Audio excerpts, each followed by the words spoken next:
Ada yang mengejutkan ya beberapa hari lalu dari Badan Pusat Statistik yang mencatat bahwa pertumbuhan ekonomi Indonesia melesat ke level positif hingga 7,07% di kuartal 2 2021.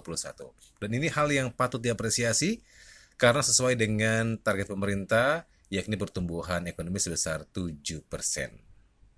Masyarakat pun mengapresiasi pertumbuhan positif ini yang menunjukkan bahwa pemulihan ekonomi sudah ada di jalur yang benar. Memang pandemi menghantam hampir semua sektor di Indonesia, termasuk ekonomi. Pastinya ya. Namun ada kabar baik di tengah fase yang mengerikan karena pertumbuhan finansial negara naik 7,07%.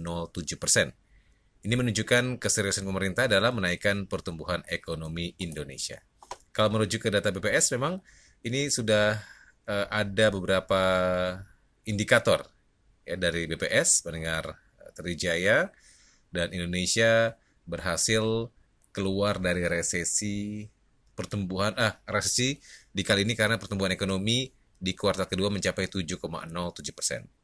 Memang masih ada beberapa masalah lain ya karena ini kan efek ekonomi dari PPKM level 4 ini belum dilaporkan atau nanti Oktober nanti. Karena ditakutkan pandemi selain membawa efek di masalah kesehatan juga masalah ekonomi. Negatif di bidang perekonomian dan terjadi di seluruh dunia. Pertumbuhan ekonomi dengan 7,07% ini patut diapresiasi karena berbanding terbalik dengan kuartal pertama di tahun 2021. Di kuartal pertama minus 0,74% karena pemerintah belum menyerah, optimis di kuartal kedua akan naik 7%. Prediksinya benar karena faktanya kenaikan pertumbuhan ekspor tercatat meningkat sebanyak 10,36%. Di mana negara-negara yang berdagang dengan Indonesia mulai membuka pintu ekspor impor dan kerjasama yang menguntungkan. Artinya keadaan finansial negara makin sehat.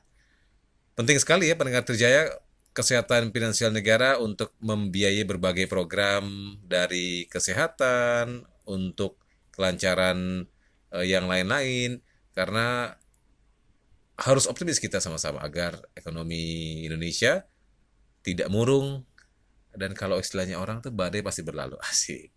Kalau perekonomian tumbuh, maka pemerintah bisa mencicil hutang negara, memakmurkan masyarakat, mengatasi pandemi dengan berbagai program. Memang sih program ini kan masih terus berjalan ya dan butuh uang pastinya buat modal dasar sehingga kegigihan pemerintah untuk menaikkan kembali finansial negara patut diapresiasi. Yang terpenting juga harus kesehatan karena kesehatan dan ekonomi saling berkaitan di masa pandemi ini. Kalau masyarakat sehat, maka otomatis perekonomian juga makin kuat.